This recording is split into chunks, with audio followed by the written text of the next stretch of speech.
నీ దగ్గర ఎంత ధనం ఉన్నా అది నీ ఆస్తి మాత్రమే.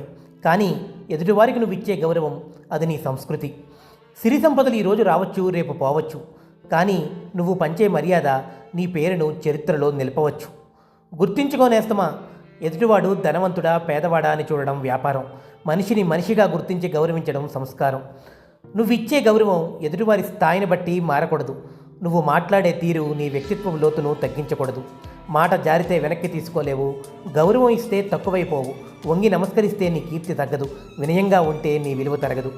చెట్లు పండ్లు ఇచ్చే కొద్దీ ఒదుగుతుంది. మనిషికి జ్ఞానం పెరిగే కొద్దీ సంస్కారం పెరుగుతుంది. నువ్వు ఇచ్చే గౌరవమే తిరిగి నీకు బహుమతి అవుతుంది. నువ్వు చూపే మర్యాదే నీ ఇంటి పేరుకు వన్నె తెస్తుంది. గౌరవం అనేది అడిగితే వచ్చేది కాదు, నీ నడవడికతో సాధించేది. అహంకారాన్ని వీడు, అందరినీ ప్రేమతో చూడు. గుర్తించుకో మిత్రమా, పెద్దలను గౌరవించడం నీ బాధ్యత, పిన్నలను ప్రేమించడం నీ విశిష్టత, మనుషులను మన్నించడం నీ సంస్కారం. అదే నీ జీవితానికి అసలైన అలంకారం.